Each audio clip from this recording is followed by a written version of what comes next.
여러분 안녕하십니까, 황시열 변호사입니다. 이진숙 방송통신위원장이 결국 어쩔 수 없이 방통위원장을 떠날 수밖에 없네요. 지금 방통위법을 통과시켜 가지고 법으로 이진숙 방송통신위원장을 내쫓겠다는 거 아니겠습니까? 방통위법이 결국 통과가 되고 방통위가 폐지가 되면 방통위원장은 있을 수 없으니까 결국은 옷을 벗게 되는데, 저것들이 합법적으로 이진숙 방송통신위원장을 내쫓을 수가 없으니까 강제로 내쫓았다가는 직권 남용이 되고 나중에 문제가 되지 않습니까? 그리고 또 이진숙 방송통신위원장은 법을 통해서 얼마든지 다퉈가지고서 또 그 해고가 무효라는 걸 다툴 수 있고요.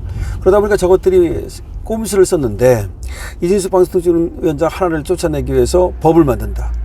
그야말로 한 사람을 타켓으로 해서 그 사람을 해고하기 위한 하나의 해고법, 그걸 이제 방통위법을 폐지하고 새로운 법을 만든다, 이거 아니겠습니까? 이런 경우는 아마 세계적으로 없을 겁니다. 이건 바로 히틀러 수법입니다. 히틀러는 말이죠, 수권법이라 해가지고 그 당시 의회로부터 히틀러 네 마음대로 법 만들어도 돼, 그게 수권법입니다. 수권법. 그러니까 권한을 위임받는 법, 받을 수, 권한을 받는 법. 다시 말해서 그냥 네 마음대로 법 만들어가지고 네가 해, 그게 무슨 그게 합법적인 법입니까, 그게. 그래서 결국 히틀러 독재는 그렇게 이루어지는데요. 마찬가지입니다. 이것들이 지금 국회를 장악하고 있다는 걸 이용해 가지고서 다수결은 이 소수에 대한 존중을 전제로 하거든요. 그러니까 기본적으로 법을 만들 때는 합의에 의해서 만드는 거거든요. 그럼에도 불구하고 국힘을 완전히 제쳐놓고 지들 멋대로 법을 만들어 가지고 이진숙 방송통신위원장을 내쫓겠다는 겁니다. 이게 얼마나 근데 비열하고, 그리고 또 얼마나 쪽팔린 짓입니까? 우리 여성 방송통신위원장 하나를 못 당해가지고 내쫓기 위해서 법을 만든다. 아마 이거는 정치 역사에서 흑역사로 남게 될 것이고, 이재명 정권의 독재를 상징하는 하나의 징표가 될 겁니다. 그런데 우리 이진숙 방송통신위원장 입장에서 보면 말이죠, 이건 영웅이 되는 길입니다. 지금 뭐 면직을 시키기 위해서 부치까지 넣어가지고서 사실상 찍어내기로 이진숙 방송통신위원장을 자르는 건데, 이거는 이진숙 방송통신위원장이 이거에 대해서 목소리 내고 싸우면 됩니다. 그러면 이거는 이제 잔다르크가 탄생하는 겁니다. 잔다르크가 아니라 이제 이다르크가 탄생하는 거죠. 이거는 이렇게도 말할 수 있습니다. 이진숙 방송통신위원장은 끝까지 싸우면 됩니다. 면직을 당할 때는 당하더라도 그 법이 우연이다 그래가지고 이제 헌법재판소로 가서 또 우연법률 심판을 또 하면 되고, 또 부당하게 잘렸다 그래가지고 그에 대한 지금 법적 투쟁을 계속하면 됩니다. 법적 투쟁은 법적 투쟁이고 또 정치적 투쟁을 해야 됩니다. 이건 정치 아닙니까? 정치적 투쟁을 하면서 그야말로 제가 항상 얘기하는, 이번에 이제 잔다르크로 그야말로 백의 정권을 통해서 우뚝 선 정치 지도자로 나서는 겁니다. 원래 그때 인물이 크는 거예요. 제가 참 김문수 우리 전 국힘 우리 대선 후보에게도 지고 나서 그 얘기를 했잖아요. 질 수는 있다. 하지만 지고 나서 백의 정권을 선언하든 아니면 당대표를 나가겠다고 하든 나는 이재명과 싸우겠다. 내 남은 인생을 갖다가 이재명과 싸우기 위해서 나는 모든 것을 바치겠다. 나는 두려움이 없다. 내가 뭘 더 바라겠는가. 나는 백의 정권을 하면서 오로지 이재명의 정권, 저 독재 정권을 갖다 타도하겠다.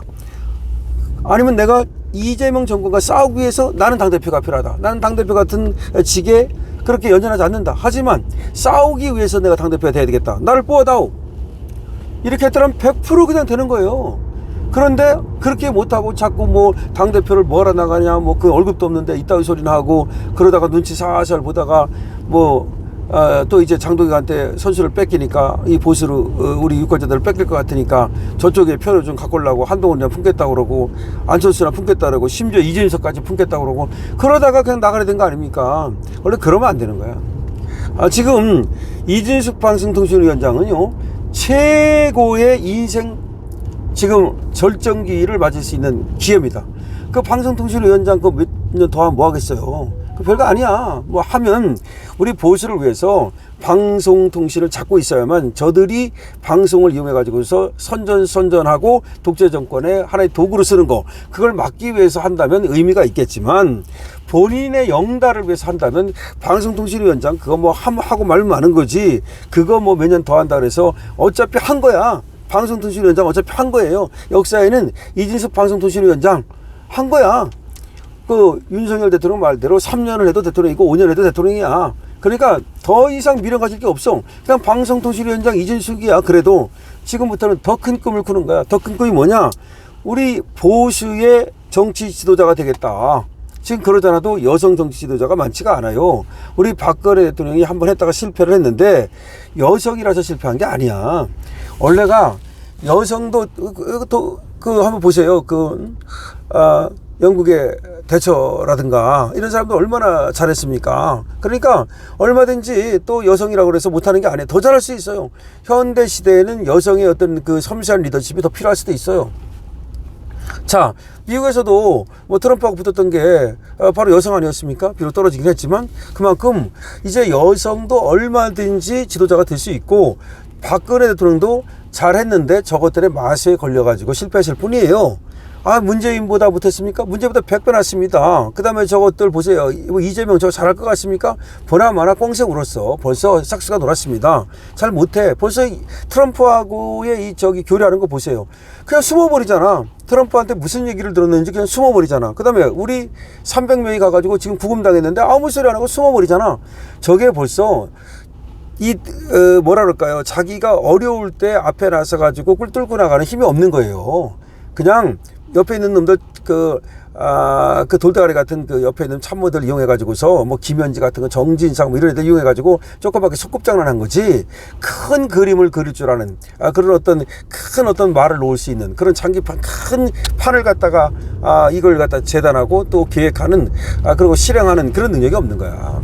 자, 그래서 이진숙이는 이번에 방통위법을 만들어가지고 잘리는 이번에가 그야말로 대한민국의 정치도자로 클 수 있는 기회다.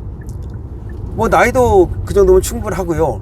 물론 일단은 이제 이진숙 방송통신위원장이 이번에 잘리면은 법적으로는 투쟁을 계속하되 정치적으로는 이제 이재명과 맞서 싸우겠다는 투사를 이제 자처하고 나서야 됩니다. 투사를 자처하고 나서면 다음에 뭐 서울시장도 될 수 있는 거고 내년에 말입니다. 아니면 뭐 대구시장도 될 수 있는 거고 그리 가도 좋고 아니면 보궐선거가 있거든요. 보궐선거 분명히 나오지 않습니까? 그럼 보궐선거에 나가가지고 국회로 들어가가지고서 다음 기회를 보는 겁니다. 충분히 가능합니다. 그러니까 여기서 일단 이런 생각을 해야 돼요. 내가 꼭 뭘 되겠다 이런 생각은 버려. 그건 국민이 만들어주는 거지 내가 되겠다고 그래서 되는 게 아니에요. 장동혁이가 뭐 자기가 지금 당대표 될 줄 알았습니까? 그거 뭐 진짜 될지도 모르고 나갔는데 된 거야. 어떻게 보면 소가 쥐밟은 거야.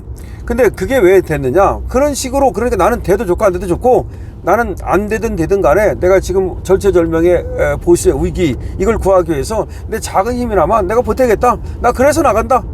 그러니까 나는 보수를 구하러 나가는 거고 대한민국을 구하러 나가는 것이지 나의 영달을 위해서 나가는 것이 아니다. 장동혁 의원이 그런 생각을 갖고 나간 거예요. 그때 김문수한테 뭐 이긴다는 게 솔직히 쉽습니까? 장동혁 의원은 1.5선에 불과합니다. 여러 가지로 보면은 그렇게 뭐 될 수 있는 상황이 아니었어요. 근데 되잖아. 그게 바로 제재 말고 무쇠불처럼 앞으로 간다는 말이 그 말이에요. 무쇠불처럼. 그러니까 자, 큰 소리에 놀라지 않는 사자처럼 그물에 걸리지 않는 바람처럼 흙탕물에 더럽히지 않는 연꽃처럼 무쇠불처럼 앞으로 간다는 말이 좌고우면하지 말라. 기회주의적인 색채 눈깔 돌리지 말라. 그리고 주머니에 동전을 세지 말라 이거예요. 그러면 우리 이진숙 방송통신위원장이 제가 지금 추천하는 대로 제가 말씀드리는 대로 그렇게만 한다면 그야말로 다음 차기 지도자 중에 하나로 우뚝 설 것이고 더 큰 꽃을 피울 수 있을 것일 거다. 그러니까 방통위원장 잘리면 그래 자르면 잘리리라. 니들이 죽으면 죽으리라. 죽어서 부활하리라. 아니 이순신 장관을 보세요. 이순신 장관은 뭐 처음부터 언제나 뭐 꽃길만 걸었습니까? 이순신 장관은 죽을 뻔했어. 그 죽을 뻔했는데 정탁이가 신구차라고 하는 상소문을 올려가지고 간신히 살아나는 거고 진짜 죽을 뻔한 거야. 이순신이 안 주니 그러니까 사람들은 에이 뭐 위험하지 않았는가 보다. 무슨 소리 하고 있는 거야. 그때 장군이 삭 먹이면 끝나는 거지 뭐. 그때 저기가 뭐야 그 당시 선조가 그 대장이 무슨 뭐 너 사형 먹어 그러면 끝나는 거지. 무슨 재주로 살아. 왕정에서 무슨 끝나는 거야 그냥. 사실은 사약을 내릴 수 있는 단계까지 간 거예요. 그런데 왜냐하면 왕의 명령을 어겼잖아. 나가 싸우라는데 안 나갔잖아. 출전 명령을 어긴 거야. 왕의 명령을 어기고도 산 사람은 어떻게 보면 이순신밖에 없어. 근데 정승들이 막아쓴 거야. 이순신의 공이 많지 않습니까? 이 얘기야. 근데 괜히 선조의 또 그 비유를 건드릴까봐 정승들이 말이죠. 그래도 이순신 씨는 뭐 훌륭한 사람이고 막 그러면 또 선조가 엄청 또 저기가 많잖아. 응? 의심이 많고 또 셈이 많잖아. 그럴까봐 이순신 씨는 과가 많습니다. 죽어 마땅합니다. 그러나 이순신이 공이 있으니까 목숨만은 살려주십시오. 목숨만은 살려가지고 이순신이 전쟁에 나가서 그 목숨으로 싸워가지고 그 목숨을 걸고 싸워서 그걸로 그 제과를 갚게 하십시오. 이렇게 한 거야.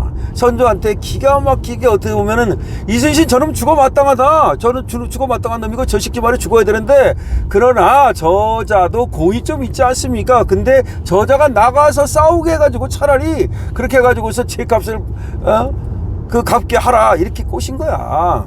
그래가지고 사람들은 유성룡이가 이순신을 갖다 구하기 위해서 적극적으로 안 나섰다고 얘기를 하는데 그게 아니야. 유성룡이가 적극적으로 나섰으면 이순신 죽었어. 응? 오히려 정파기가 나가서 신고차를 써가지고서 상당히 이게 아주 잘 쓴 거예요. 이순신을 살리려고 아주 머리를 써가지고 이순신 저거 나쁜 놈인데 당연히 죽여야 되는데 다만 성군이신 선조 우리 대왕님께서 저 목숨만은 부지하게 만들어가지고 그래도 공이 있으니까 나가서 전쟁이라도 하도록 그러다 죽게 냅두십시오. 거기서 죽으면 될 거 아닙니까? 이런 식인 거야. 그래서 목숨을 살린 거야. 자, 그래서 어쨌든 간에 그렇게 해서 영웅이 된다 이 말이야. 그 죽을 어떤 고비를 넘기고 영웅이 됐다는 거야. 그 죽을 고비를 넘겼기 때문에 영웅이 된. 이준석도 마찬가지다 이거야. 이번에 방통위원장 쫓겨나서 차라리 죽어라 이거야. 죽으면 산다 이거죠. 그래서 이준석 방송통신위원장이 이번에 그야말로 대한민국의 정치 지도자로 살 수 있는 우뚝 설 수 있는 좋은 기회니까 그렇게 해주시기 바랍니다. 강신업 TV에서 얘기하는 거 이준석 방송통신위원장 꼭 지켜야 됩니다. 이준석 방통신위원장께 여러분께서 전화번호 아시는 분들은 이 영상 많이 보내주시고 이준석 방통신위원장 아는 분들은 강신업 변호사가 그렇게 얘기하더라 알려주시기 바랍니다. 물론 제 강신업 TV를 보겠지만 혹시라도 못 볼지 모르니까 그렇게 여러분께서 해주시기 바라고요. 강신업 TV 여러분께서 응원하실 분은 좋아요와 구독을 해주시기 바랍니다. 강신업 TV입니다.